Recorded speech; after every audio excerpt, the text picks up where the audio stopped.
So in this talk, I want to give you some empirical examples of work in a large project, which is really aimed at exploring the question of why human societies differ in who they class as family. But first of all, let's go back in time.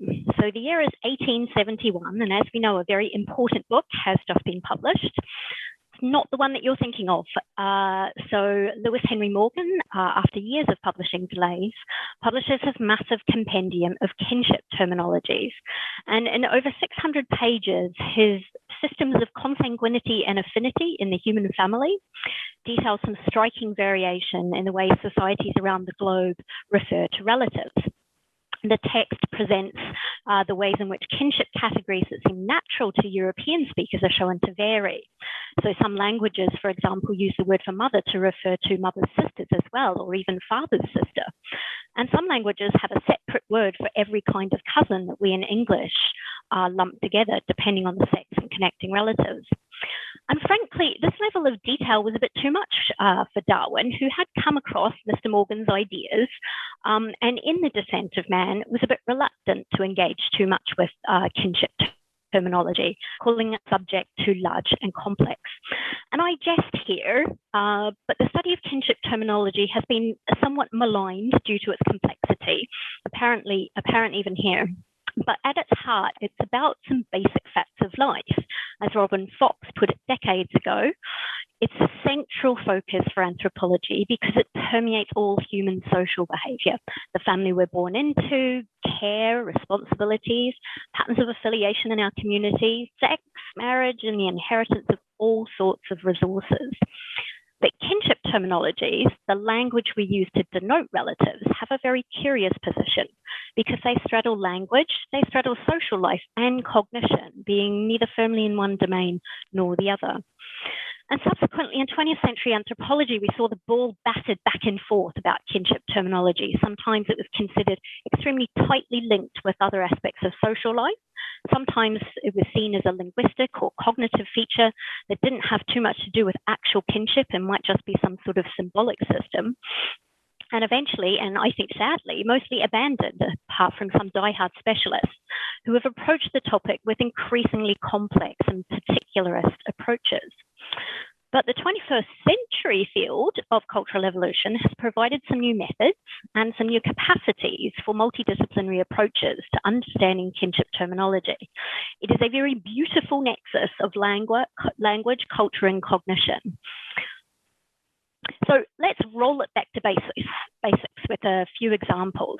We know that we don't carve up the social world at strict biological joints. So in English, we call a mother's brother and a father's sibling's husband an uncle. And I want to give you some examples in case Kinship 101 was very long ago or you've never been exposed to Kinship 101. And we're just going to concentrate on the people in our own generation. So in English, our siblings, our brothers and sisters, and our cousins. So we have, in English, 3 terms to cover these relatives. A gendered one for our siblings and cousin that we lump everybody together in, who is our parents, siblings, offspring.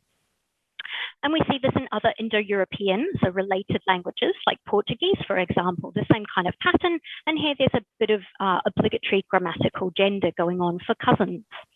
But if we step outside of related languages, we can see, for example, in Juhwansi language, spoken in the Kalahari Basin in South Africa, the same kind of system, although, of course, different words. So what about a different kind of organization? Well, in Hawaiian, people use the same words for their cousins as they use for their siblings. So across this generation, there are just gendered and sometimes by age terms. And then we can take a different sort of example where in Yanomamo, for example, we have sibling terms by gender. Those are extended to some of our cousins, but other kinds of cousins receive different terms. And those other kinds of cousins have particular features in that they are our cross cousins. So they are our parents, opposite sex siblings, offspring. But we don't see every variation that we could. kinship systems show restricted variation. And there are many, many more kinds of unthinkable families than the kinship systems that we do observe. And there are ample opportunities here for arbitrary conventions. For example, we don't encounter any kinship systems where there are 3 labels used for these particular categories of relatives. And it turns out that only a small number of relevant features underlie most systems. So gender, as we've talked about, relative age and relative sex, and generation. And this really indicates that there's something non-arbitrary about what kinship terminologies are signaling. But for just siblings and cousins, given these different joints in which we could carve up relatives and give them labels, there could be over 6,000 different configurations. But when we look at the ethnographic record, we've been able to capture much of this variation in schemes of as few as 6 major types. And many of you may be familiar with Murdoch's kind of classic cousin system scheme that does this clustering. So if we go beyond ego's generation, we see millions, if not billions, of possibilities. Yet we only see in human languages and cross-culturally a small subset of the kinds of kinship systems we possibly could see. Culture does not produce or maintain infinite variation here. And this diversity within limits remains underexplained, really, despite over a century of attention by anthropologists. So the question is, what are the constraints that act on this space? So we can turn to cultural evolutionary approaches here. We can bring in methods and theory from evolution. We can bring data from across cross-cultural and developmental work. And we can bring together different fields such as anthropology, psychology, and linguistics to understand these constraints on how we classify our social world. So if we think just very simply about those long-standing types of cousin and sibling arrangements that Murdoch codified, and we look at those across some cross-cultural data, as we see on the map here, there are multiple kinds of explanations we can invoke. And depending on one's perspective, a macro perspective or a micro perspective, or a disciplinary focus. So, for example, we could think phylogenetically about the historical relatedness between societies and look at linguistic data. Also for looking at things like cultural contact, borrowing, spatial diffusion. We can think about adaptive sociocultural relationships. So is it the case, for example, that we see particular kinds of kinship systems where we see particular kinds of marriage systems? And much of 20th century anthropology investigated these kinds of adaptive complexes. We can also look at more micro level explanations. We can think about the kinds of cognitive, linguistic, and learning constraints that might be acting on the shape of kinship systems. And we can think about how language is used. How do we use kinship terms in everyday life, and how might they play into group identity? So our norms of kinship, expressed in kinship terminology, have multiple levels of explanation, and the different constraints on the shape of these systems will come into play at different levels. This is not a new kind of thought. That kind of multi-level approach should really ring bells as Tinbergen's famous framework for asking questions about behavior. The how and why questions are asked at different levels. So do we ask about individuals or populations? Are we looking for proximate or ultimate explanations? So we've taken this Tinbergian framework and applied this to the study of kinship terminology. First of all, we think about usage when we're thinking about mechanism, because we're trying to find out how kin terms are used and how available they are to change in the narrow sociolinguistic kind of everyday experience. We ask about development. How do children learn and use kinship concepts and kinship language? And we know very little about this. We can zoom out and take the macro level, and we can ask how, when, and why kinship systems change over time. And here we can take a cultural phylogenetic approach. So I'm going to start by looking at development, start at the micro level, and present some work on the learning and usage constraints that we've been investigating. And this is work that was conducted in conjunction with Dr. Alice Mitchell, one of the postdocs on the project, a linguistic anthropologist who's worked for many years with a Datoga-speaking community in Tanzania. So we had broad aims to try and understand how children learn about kinship relations. And this, to us, seemed a really nice opportunity to go beyond the traditional conceptual categories of colours and shapes and animals and space, numbers, things like that, that developmental psychologists have really focused on in terms of children's acquisition of systems of meaning in the world, but also cross-culturally. Because kinship has a reference that differ from person to person. So my mother is not the same as your mother, for example. And so these structural systems have to be learned with a focal point on oneself. So we were interested in the kinship socialization across cultures. So what evidence was there for how and when children were learning about kinship and beginning to use kinship terms, so the kind of learning ecology. And we were interested in what kinds of research had been done into eliciting children's understanding of kinship, the kind of developmental trajectory. And after many years, we've got a review coming out of these questions in the Journal of Cognition and Culture later this year. We hope it's going to be really useful to anyone interested in how children learn about kinship, because we've attempted to do a very broad scale review of these questions. But let me tell you a bit about the fieldwork that Alice conducted. So she has been working with this community for many years, and she spent 9 months participant observation and elicitation based fieldwork a couple of years ago now, collating a fantastic video corpus of children's interaction with their kin and using a wide range of elicitation tools to try and get at children's kinship knowledge. And she worked with kids as young as 3 up to teenagers in the kind of 16-year bracket.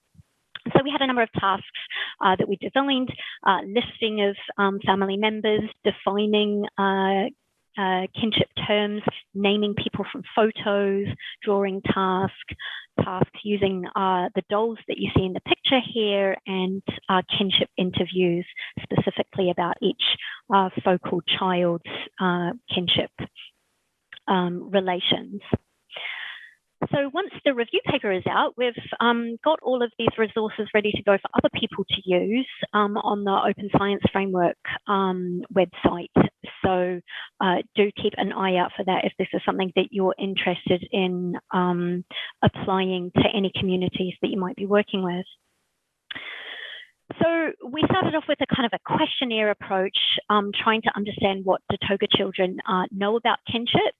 And these questions were based on some of the previous work, some of the very few papers that had looked at communities beyond English-speaking middle-class American families.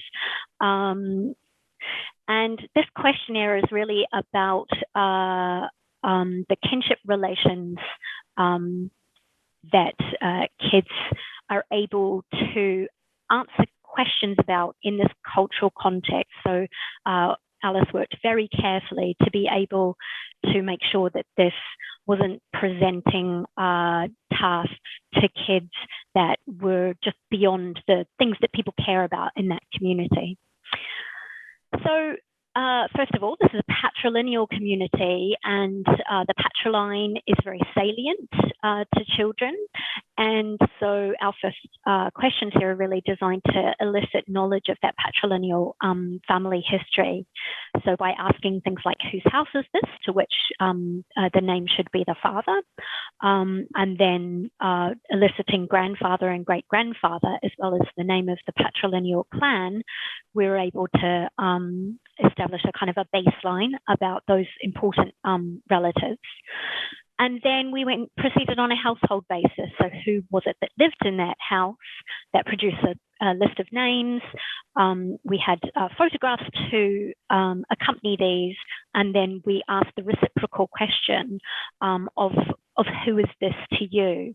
And we were attempting to look at both egocentric kinship reckoning, so asking a child to say, well, that is my mother or that is my sister, as well as questions later on, such as who are you to mother, to elicit something like child, which is ultracentric kinship reckoning, which is taking the spot in the kinship diagram that belongs to another.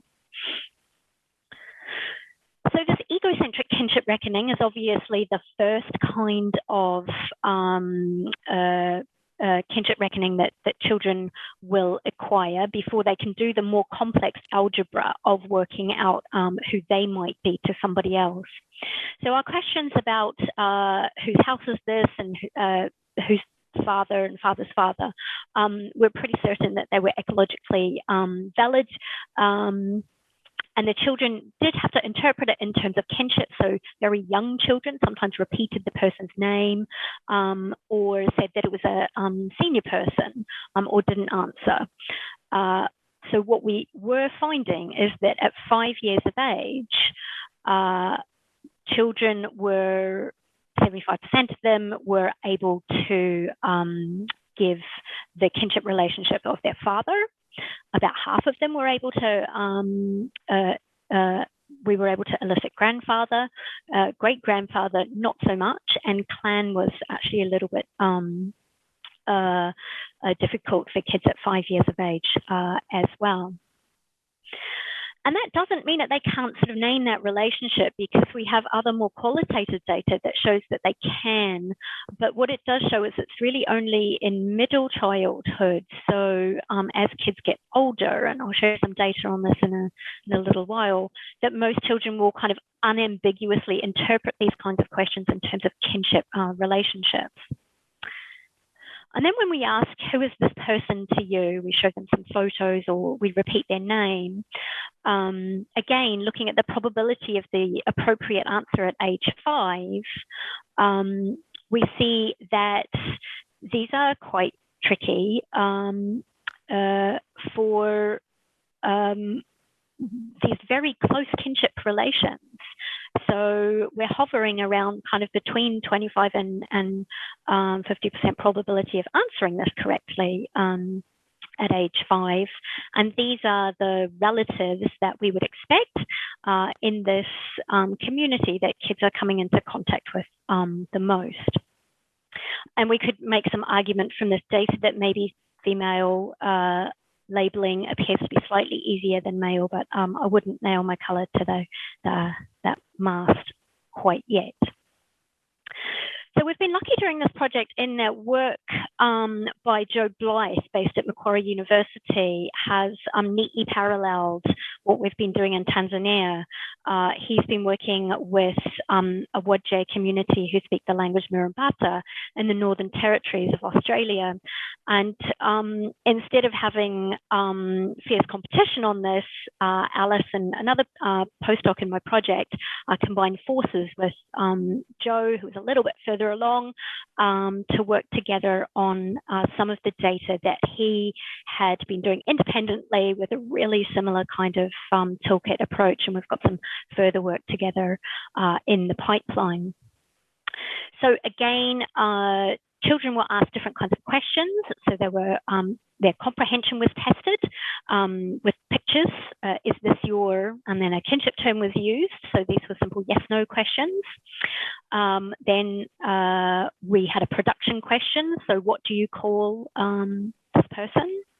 And then this ultracentric production question. What does this person call you? And this is hard stuff. In fact, when I, go around and ask adults, what does this person call you? Everybody has to take a moment to sort of bring up a family tree in their mind to make that kind of calculus. So what did these kids show? So along the x-axis here, we've got 4 bands of age, and they range from kind of middle childhood up to teenagerhood. And then we're looking at the correct and incorrect answers per category. And so you can see that comprehension is pretty good. Even from quite an early age, kids are able to say yes or no correctly to a picture of their relatives.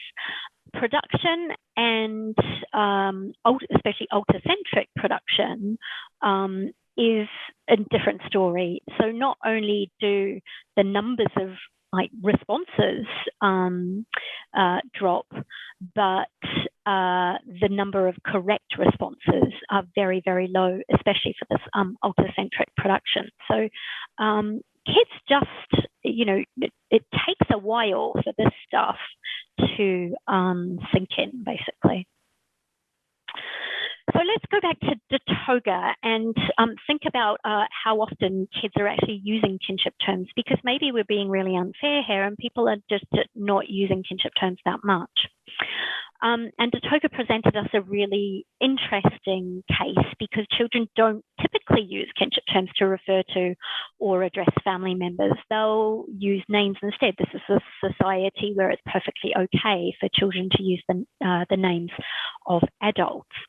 So it offers us a conservative case for learning, and it makes it especially interesting because they're more likely to be using kinship terms to actually talk about kinship rather simply than as names or labels for individuals. So it was a way to get at, which we realized, the strategic use of kinship relations amongst children.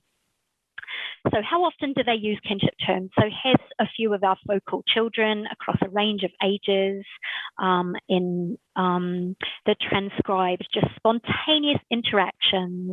Kids were sometimes in families with our parents when these were recorded. Sometimes they were just playing by them, in a group of siblings and friends, other children. So these are all really spontaneous, non-directed conversations. And so what you can see in terms of the kin term frequency per 1,000 words is it's pretty low, an average of about 3 words out of every 1,000 for children under 10. There's one pre-adolescent girl who's 13. She uses many more than the other children, but perhaps she is in a caretaking relationship.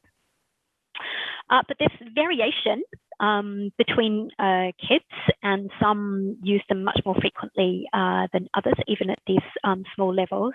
And when we went through and kind of dug into how the kids were using their kind of non-formulaic or non-label kinship terms, sometimes they're reflecting explicitly on how two people are related. So they're having a conversation about the relationship between people. And sometimes, and interestingly, they're using a kin term strategically to index some sort of social rights and obligations. And this is often with a possessive, where people will say, well, your brother, perhaps if they're trying to shift blame for something, for example, or my mother to a sibling as a way of kind of expressing favoritism. And quite young kids, sort of like 4- and 5-year-olds, are able to use kinship language in this strategic way.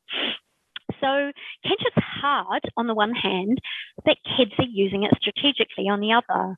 And so perhaps kinship terminology systems are kind of technologies for optimizing socially relevant information, and they only become salient as a child's kind of kin circle expands, but they start to use those terms strategically, maybe quite early on.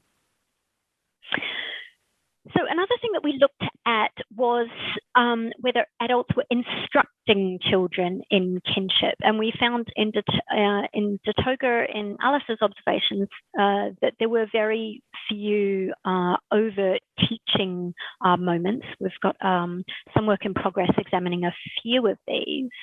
But ethnographically, we do see teaching moments of kinship in different communities. One way we approached this was by looking at whether adults instruct children by modeling the child's perspective, because as I mentioned, kinship is this cognitive system that's quite uniquely anchored on ego, and so to teach it, one has to take the child's perspective. So we looked at the video corpus and looked at examples like this. So translated, this utterance means, because I'm going to cook your father's porridge. And here we have a mother speaking to a child who's using the child's perspective to refer to what is her husband, but is the child's father. So we have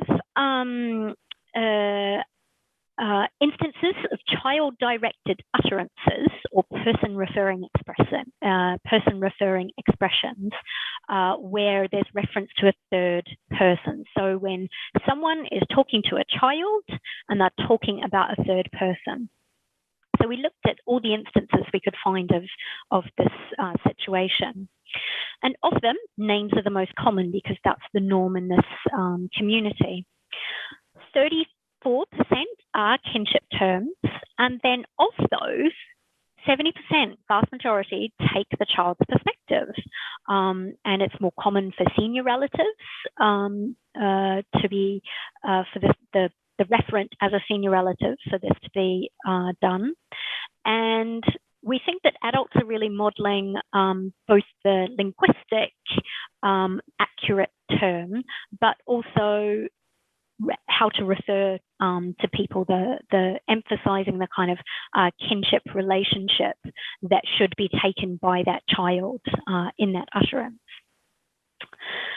And this way of reference feels quite natural to English speakers too. I think anybody who's ever, talked to their siblings or, to their partner or to their child and wanted to emphasize the kinship relationship, or it's your mother who says that, or, to a child, where is your brother? It feels quite natural to us, but is it representative? And what about weird languages? Flipping the kind of the normal plaintive cry there. And I say that because we had access to a large corpora of child-directed speech. And this is the ChildES database, the Child Language Data Exchange System, a collection of naturalistic child-directed speech across a wide range of languages. It's wide, but it's wide in terms of it's pretty weird. So we were assisted by a number of fantastic student interns who were modern languages students.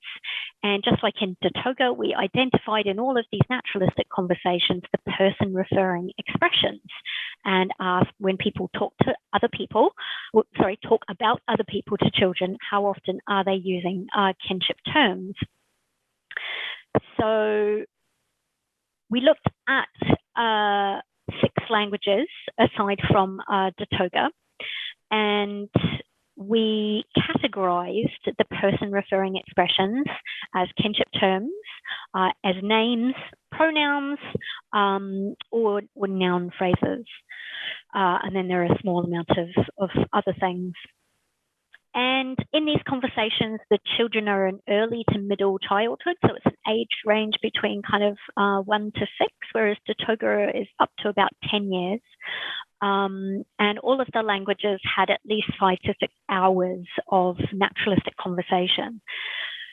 There's remarkably consistent patterns here across the languages, even Datoga. Datoga just looks like a sort of standard Indo-European language in here.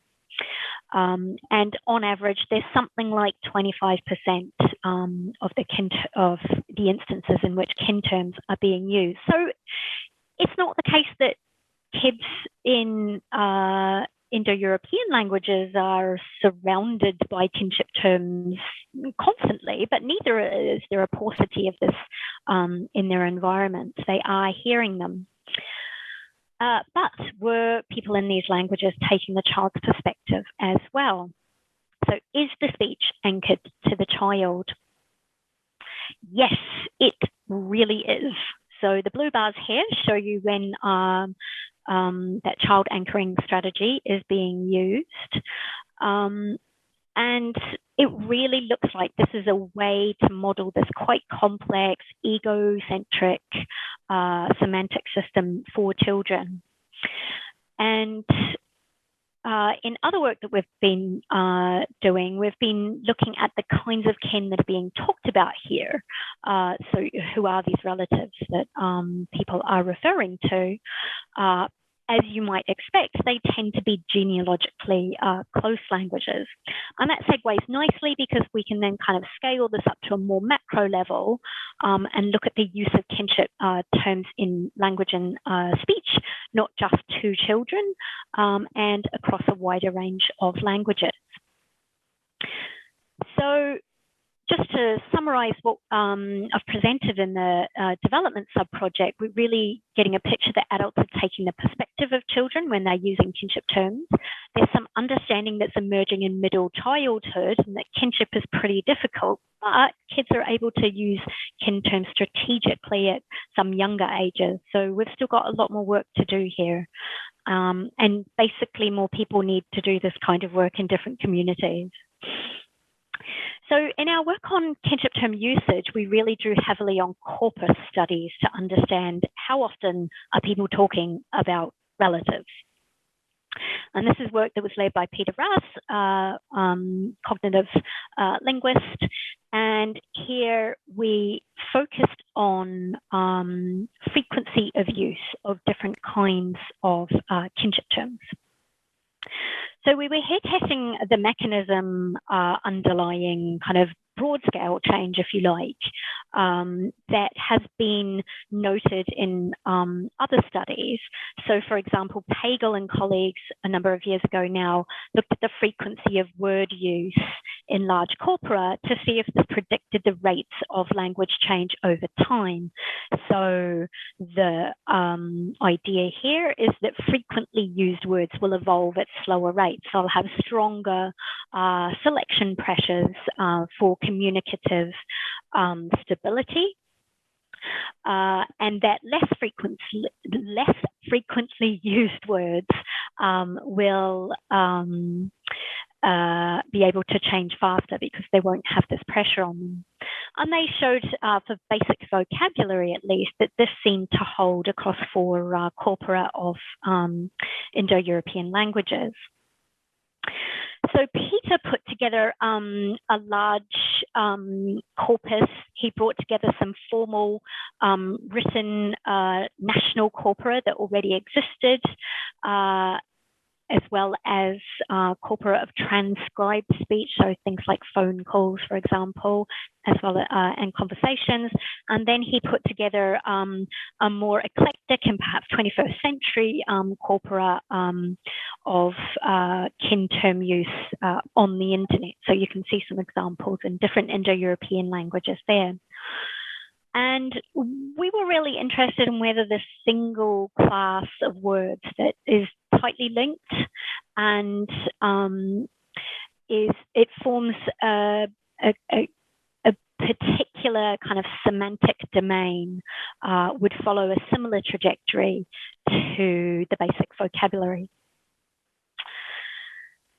So 90 billion words later, love that number, we were able to ask how often speakers of these national languages that have these large corpora spoke about different kinds of relatives. And we just focused in on a kind of a core set of ego and parent generation to make things tractable.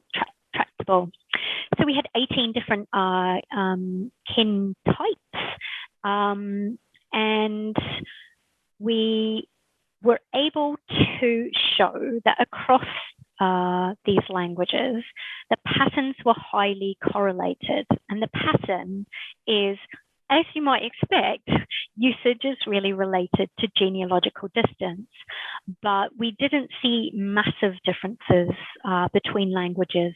There are some that look extremely egalitarian, Icelandic, for example, and there are some small differences, but in general, when we pull them, we really see that usage is really just a function of genealogical distance here.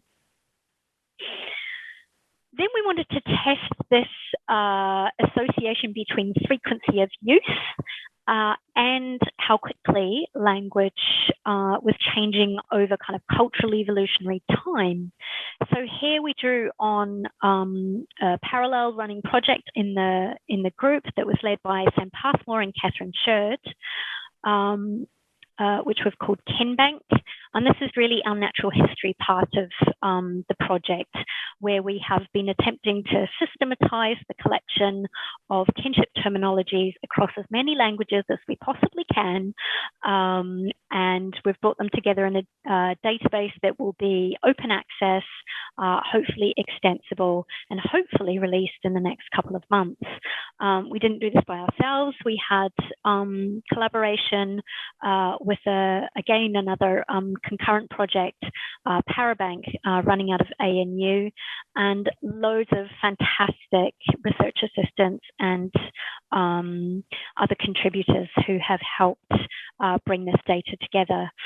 At the moment, I think we're up to about 1,300 different languages, and we're covering something like 15 major language families now. So we use this data to estimate the rate of change in each kin category. So we had our frequency of use already from the work I've just showed you from the national corpora, and then we were able to use phylogenetic methods to infer how each of those kin categories were changing over time. So for example, got here the category of brother, the category of mother's sister, and there's a lot more similarity in form of the brother term than there is of the mother's sister term, which in English we would call aunt. So we were able to quantify this evolutionary rate and use that to look at this relationship. So just to remind you again, we're looking at whether languages whether the frequency of use of a kinship term means that it changes more slowly. And here's the relationship in basic vocabulary. And here's the relationship in kinship terms. So obviously we have a smaller sample here, fewer data points. Everyone hates drawing a line through a small range of data points, but we do see a pretty striking negative relationship as expected. So the more frequently we use a kinship term, the slower it will change. And that is exaggerated compared to other vocabulary. So our current explanation for this is that because we use the same words for groups of relatives, so we have multiple uses of, for example, uncle over different kinship categories, that we have changes ramifying through systems with different kinds of dynamics that make those parts sometimes a lot slower to change in some places than words that might be more free to vary because they're not necessarily part of a kind of a semantic system. Okay, so we've been looking at other kinds of micro-level work on kinship term usage. I'm not going to go into the details here, but I've just put these up as a bit of a teaser. And if you want to ask me questions, so very often people are interested in what's going on in English, what's going on in things like blended families. So a student of mine, Jasmine Calladine, has been looking at how blended families arrive at the use of kinship terms. Basically, it's all about child preference. And Joe Hickey Hall, another researcher in our group, has been looking at the negotiation and decision of grandparent terms in English, and also looking at regional varieties for these different kinds of terms of reference instead of terms of address. But I'm just going to spend the last 5 to 10 minutes moving to, I guess, what some folks might have expected me to talk about first, which are the historical and functional constraints on kinship terms. So looking at how, when, and why kinship systems are changing over time from a phylogenetic approach. And I'm just going to present a couple of studies here, but work on these questions has come from Catherine Sherd, from Terry Honcola, who's recently been working on kinship term borrowing, and from Sam Passmore. So I won't over-rehearse the strategy of phylogenetic approaches for understanding cultural macroevolution to this audience. We treat ethno-linguistic groups as historically related populations, and this allows us to use phylogenetic comparative methods as a toolkit for investigating cultural change. So one question that we had was one of these Tinbergian questions of, are there culturally adaptive functions that these different cousin systems that have been identified might serve? If we just start with the kind of current state of the kinship typology literature, is there any strong argument that a kinship system, in terms of its terminology, is coupled together with a marriage system or residence or descent, for example? So Sam looked at, this was the first piece of work in his PhD, looking at the question of kinship systems co-varying with other kinds of social norms. And he looked in 3 large language families: Austronesian, Uto-Aztec, and Bantu, about 20% of the world's kind of linguistic diversity. And we collated a range of predictions from the literature, and all of these had been proposed as social constraints on the shape of the terminology.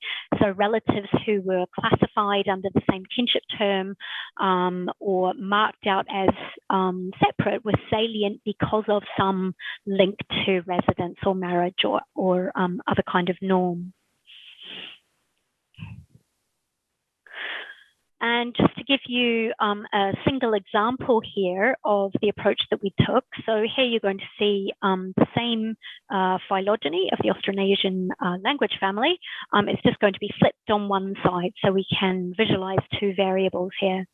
And here we look at a really classic prediction that in societies where you prefer that people marry a cross cousin, then those cross cousins should receive discrete kinship terms separate from parallel cousins. And this is the classic Iroquois system. So if we plot that data on the tree, we can see that there are indeed a number of societies where we have these 2 features present together. And using the discrete test for coevolution, we can test to see, do we see these 2 traits coming together reliably, controlling for cultural phylogeny? And yes, we do. A Bayes factor test gives us very nice, strong evidence that these are, in fact, reliably recurring and are not just clustered together because of phylogeny. But phylogenetic control turns out to be pretty critical in cross-cultural studies because when we line up each of these tests over the phylogenies that we had sufficient data for, we don't find any universals. So none of these predictions are borne out across the 3 language families, and only 11 of these hypotheses were supported in all of the different tests. Some are supported in a couple. The one I've just showed you, cross-cousin marriage and Iroquois, the permittance of that does show up, but basically we're not seeing the strong evidence that we would expect if there's a tight coupling between social norms and kinship terminology systems.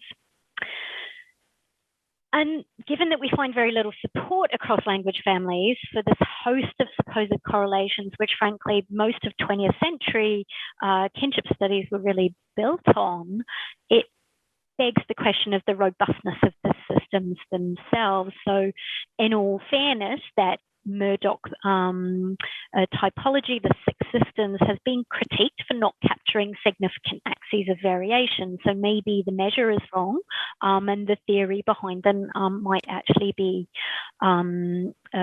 still pretty solid. So we wanted to use our KinBank database to do a bit better, and instead of imposing categories, which frankly became more and more fragile as new ethnographic data came to light throughout the history of anthropology, can we see clusters from the bottom up? Can we see where those kind of clusters in kinship space might actually emerge? So this is the last study that I'm going to present. So cast your mind back to that first question. Out of all of the billions of combinatorial possibilities, which ones do we see, and do they cluster together? So are we seeing this kind of thing, or are we seeing just kind of random scatter? So I'm going to step you through our approach to what we're calling a kinship morphospace, following similar approaches in evolutionary biology. And here we're thinking about whether we can build up, using all the information in our data, a more comprehensive typology. So if we just take two classic kinship systems here, one that might be familiar to you, the top one, and Iroquois that I've just presented. And here, for each pair of types, we ask if the same term is used. So is the same word in a particular language used for two relatives. So for example, we can look in the center and we can ask, is the same word used for sister and for brother? It's a no for both of these systems. Is the same word used for sister as father's brother's daughter? And this is a no for the first system. And it's a yes for the second system. And we can do this in all pairwise combinations. So we'll get ourselves a very long binary string where we compare every relative to every other relative for a system, or for a language in our case. And this gives us a nice long binary string that we're able to use some multidimensional scaling techniques to visualize. So if we take the classic systems, the generalized types, and we use this technique, then they plot out in space like this. They're quite nicely separated. They're only a single data point each, but we can infer some axes along which we think that they're distinguishing, be that generation, be that gender or connecting relatives. So what we're going to be looking at in the next couple of slides is if we add in lots and lots of languages that purportedly are each of these types, do they cluster nicely together, or do they cluster differently and smeared out? Ideally, we'd represent the entire terminology as a single string, but that's actually computationally pretty difficult. So we're looking at subsets of the terms in the next couple of slides. So we're just going to think about siblings. And if we consider the relative age, older or younger, we consider the gender, so woman or man, and we consider the relative gender, so the brother of a woman versus the brother of a man, for example. There are around 4,000 theoretically possible kind of combinations that we can get in sibling kinship terminology. So just bear that one in mind. So here we looked at 849 languages, and we discovered 85 unique ways that these languages had of just organizing their siblings, but 800 of them did cluster in 15 types. So we've just got a very long tail of singletons there. So here's what they look like in space. And really nicely, what we see are some discrete clumps, not much smearing going on here. And they actually match fairly well with some of the established typologies of thinking about siblings. So I'm not going to go too much into the details here, but the silhouette scores give you a measure of the clumpiness, which is pretty good. And the diversity score gives you an indication of how many different language families are represented in each of those clusters. And some of those clumps have low diversity scores, indicating that that particular type might come from a small number or maybe even just one of language families. But is everything this regular? What if we look at that classic 6-type Murdoch typology? So if we use that kind of data, well, we do not get 6 nice clusters in space. We don't recover that classic 6-system typology, and a lot more complexity becomes apparent. We have a large kind of transitional zone and many languages that can't be attributed to one cluster or another. So this is pretty ongoing work here. We're doing these sorts of analyses with different subsets of kin and finding different kinds of patterning than the received wisdom would predict. But it does go some way towards thinking, well, perhaps those theoretical predictions that norms and terminology should hang together, maybe they don't work out because we haven't actually been measuring or characterizing kinship terminologies in enough detail. Now we have the data, we're going to be able to do that. So super exciting possibilities to, instead of kind of shoehorning languages into very tattered old boxes, we can kind of let the data speak for itself there.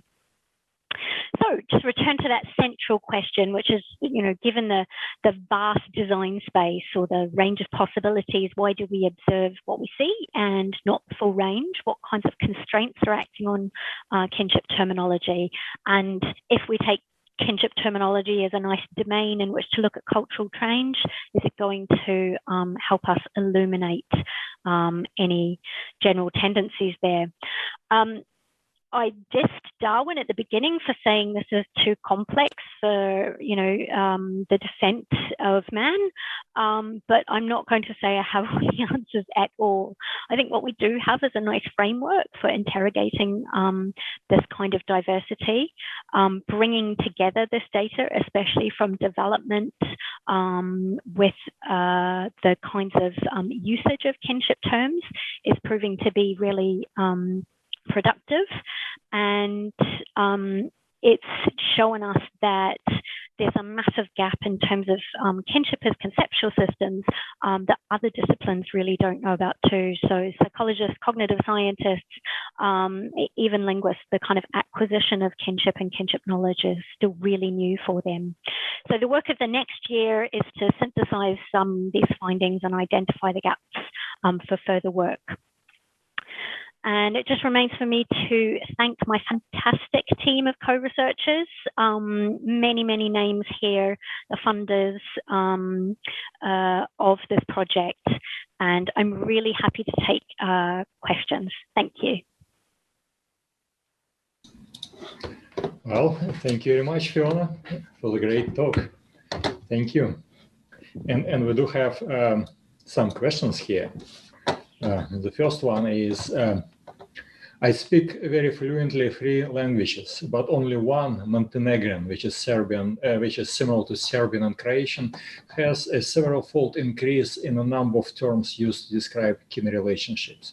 In this language, we have an enormous variety of terms to describe different types of uncle and aunt, as well as terms to describe different in-laws. As far as I know, this is the case also for the entire cluster of extremely similar languages in the region: Croatian, Montenegrin, Serbian, Bosnian.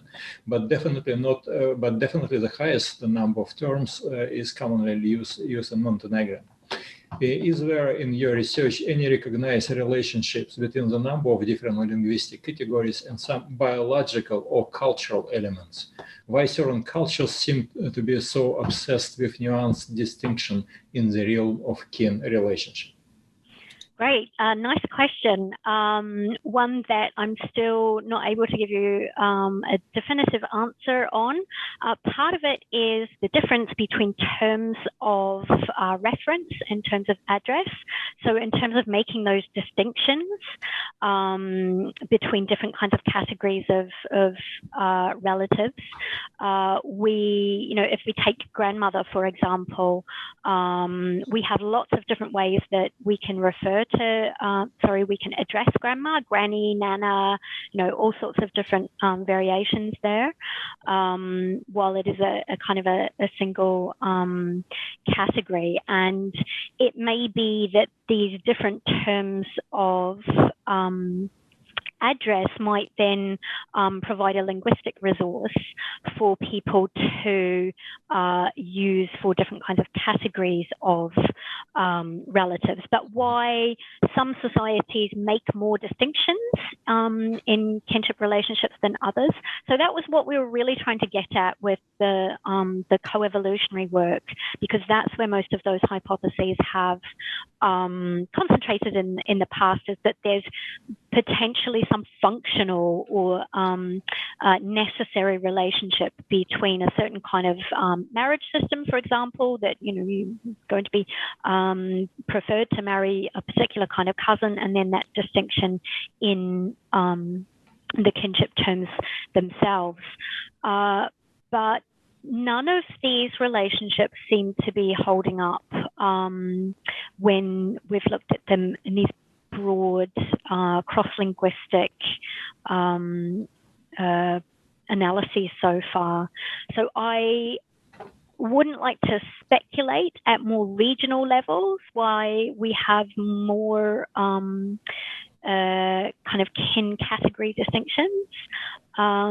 But I think the developmental work that we've been doing with kids in English speaking, I didn't speak about it here today, but just looking at kind of English speaking school children, and then talking to grandparents about kinship terms.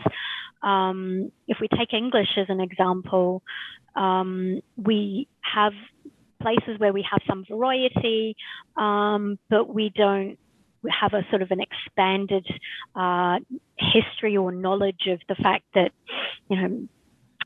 Old English, for example, had many more distinctions in kinship terms than currently spoken English. So it may be that certain kinds of retention of language resources might play a part. Still an open question. Thank you. The next one. Thanks for this excellent talk. I was wondering whether you think terminology and behavior are still correlated, and if yes, what came first, behavioral distinction or terminology distinction? So, for example, do we see different kin biases or behaviors towards different types of cousins in cultures where we have different terms and not in cultures where they are named the same?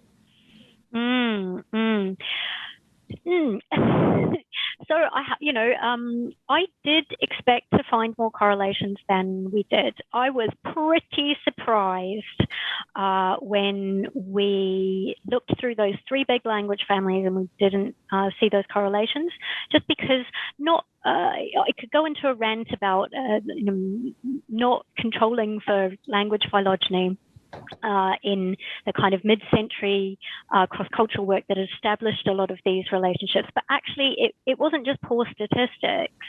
There's a lot of theoretical and ethnographic kind of meat behind these observations. They're not just based on kind of spurious numbers. So I did really expect to see some of them.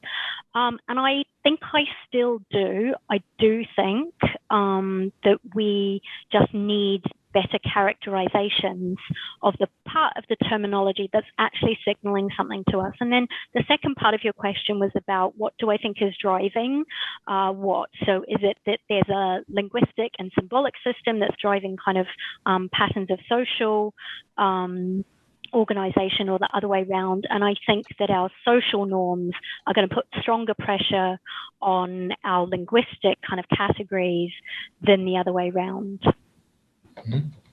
Thank you. The next one. Siobhan Matheson's expendable male hypothesis suggests that ecologies which allow less male involvement in resource procurement are more likely to be matrilineal. Do you think your findings could be used to find out if kinship terms reflect an association like this? Potentially. I mean, it all comes down to the operationalization of the parts of the hypothesis. So I guess in terms of thinking at the macro level, so cross-culturally, we're starting to get quite a bit of data now where I know that there are matrilineal societies, and there are certain characteristics of matrilineal organization that do seem to be fairly reliably reflected in the terminology. But again, we don't see that across all language families. So I think it's just going to depend on at what scale we're going to do that, because it might differ from region to region, and then how those things are operationalized. Thank you. To what extent can you say that there is a connection between taking a child's perspective in the use of kin terms and the assignment of possession? For example, like your father is a statement of ownership. We find both. So we find in both the Toga corpus and in the Indo-European languages we looked at, we find a possessive followed by a kin term, and that's, if I remember rightly, it's usually more an explanatory statement. But if we do find just father or sister without the possessive used as a kind of a reference to that kin relative performing an action. So, sister is climbing a tree, that sort of thing. So I think that taking another person's perspective is essentially possession. It's kind of possessing them, and they possess those relationships. So I think that's probably all that I can say about that at this point. Yeah, thank you. Let me ask one question from the audience, and I'll check with our panelists if they have something. The next one, I speak Chinese. I noticed that sometimes people would use kinship terms to describe non-kinship relationships, especially for senior people. It's considered impolite to call senior people by their names. Instead, we would call them Uncle Peter or Grandma Peter, even for non-kinship relationships. I wonder if there is any research on this. And I would add that in Russian, sometimes it's used the same way. Yeah, great question. This is pretty widespread. So the use of kinship terms as honorifics or to attribute respect, especially to the older generation. So what you see in Chinese is seen in many different languages around the world. Working with the Toga was interesting because because names are okay, it's quite different to what we see in many other languages. And but I think Chinese is pretty interesting because we don't just see it for kind of older than ego generations. In fact, there's some work that's come out just recently. I daren't flick from one screen to another, that's been looking at undergraduate students' use of kinship terms in group tutorials by Chinese students. So as a kind of a respect and and knowledge attribution measure. This is a piece of linguistic anthropology research, and the author was noting how terms like sister, brother were used in Mandarin, obviously, their elder brother, elder sister, younger sister, to kind of negotiate status relationships in university tutorials, which I think is really cool. So yeah, it's quite a widespread phenomena. It's sometimes called fictive kinship, which I don't necessarily love because it implies that there's some truth to kinship, and kinship is a pretty social construct. But that would be the words to look for if you want to go further. Thank you. I wonder if our panelists have any questions. If you do, just show yourself and. Hi Fiona. Hi Louise. That was excellent. That was I just had to go and grab this book, which is called Incest and Influence. Oh, good. And that's all about how cousin marriage in Victorian England and this kind of political alliance formation and all these things. So I was just wondering if you think that might be something to do with why you don't see behavior and language tying up together, because there are these short-term concerns where you're driving towards something, and so you don't necessarily expect to see it tied together particularly closely, because people can just go, oh yeah, it's fine to marry my cousin now. I don't have to have a new term for this. I don't have to kind of categorize them differently. I'm just going to do it, and we'll come to some. And there were debates about it. So I wondered if you had any thoughts on those kinds of things. Yeah, I think it sort of links with that earlier question about is kind of language and cognition driving behavior, or is behavior driving language and cognition? Kinship terminologies are weird because they've got, when we plot them phylogenetically, they have pretty strong phylogenetic signal for the most part, and historical linguists have been able to use them to reconstruct language relationships quite reliably. So they kind of stick together and they don't change that much, but then they can change really quickly. The sort of history of colonialism shows that colonial languages, kinship terms pop up in all sorts of languages worldwide. And the example that you gave, anybody who is watching this, you should read that book, Incest and Influence. It's really juicy, especially the first couple chapters. And that sort of shows how over this kind of period of about 70 or 80 years, the utility of cousin marriage and basically creating this moneyed class that wasn't quite the aristocracy in England was, it just gained such momentum.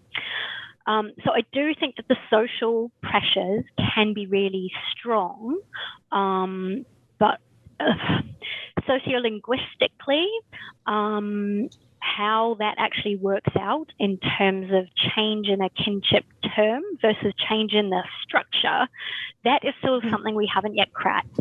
And that is sort of version 2.0 of this research. Now we have this database, is to try and look at when change happens, is it the system, whatever the system is it the terms, and why is it happening? Lovely, thank you. Thank you, Fiona. Next one, less frequently used kinship terms, I assume, tend to describe more distant relationships. Is there a subclass of these terms that may be as ossified as mother and father, for example, because they are invoked in sporadic yet important ritual, which is foundational to social organization? So I'm not quite certain if the question answer is asking about subclass of less frequently used terms. But important, and for that reason they don't change. Yeah, I mean, I suspect that's kind of the flip side of what Louise was asking, in that there are some terms which, I put up the phylogeny of the Indo-European brother terms, and you just have to look at them to see the similarities between Sanskrit and Latin and English. It's like right there. So there is a lot of stability. The extent to which we find kinship terms evoked in non-kinship domains is something that really interests me. I had hoped to hire a linguist with interest in metaphor for this project, but was not able to. and I think that's the direction to take. That is the domains outside of kinship that we see these terms being used in. Mm-hmm. Thank you. One issue with the use of language phylogenies to study cultural traits is that they assume a strictly split in history of populations, whereas genetic studies are increasingly emphasizing the role of migration and contact in human population history. Have you thought about trying to incorporate contact in your analysis? Yep, classic question. Thank you. So yes, actually, a very recent piece of work that Terhi Honkola, who's a postdoc on the project, has been conducting is looking at the borrowing of kinship terms. So are they borrowed? How often are they borrowed? And if we take a big global sample of languages for which we have data on whether the kinship terms were borrowed or not, what patterns do we see? And so we're able to arrive at some early conclusions. We're seeing that when borrowing takes place, it seems to be in generations older than ego, not exclusively, but that does tend to be a pattern. There doesn't seem to be a gender difference, which is something that we had predicted. We thought that maybe female kinship terms might be more borrowed just because, and Mark, you will know this obviously, women move between communities on average in human history more than men do. And so we're starting to look at that to be able to think about the effect of contact on kinship system change. It's pretty tricky because we don't know what kinship systems there were before that language contact, or we can reconstruct as the term. But we're starting to look at some case studies, and we've got a paper in submission at the moment that's bringing together some of these results. Okay, thank you. Okay, and here's the last question. Do kin terms evolve within the same formal structure, or there are cases where the structure of kinship system itself is altered? Yes. This is such a super question.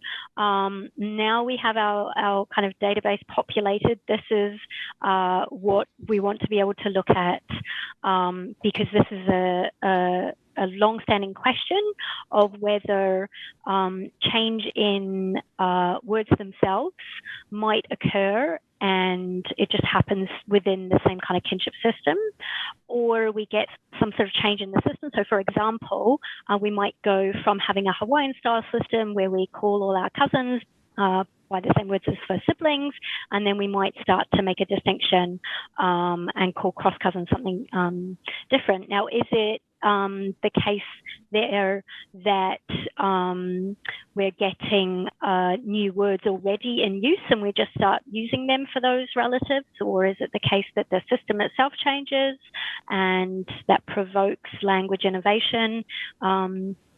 I don't know the answer to that question. I want to know the answer to that question. Okay, great. Oh, well, that's all. Thank you very much, Fiona, for the great talk and for the great discussion. I'm sure everybody enjoyed it.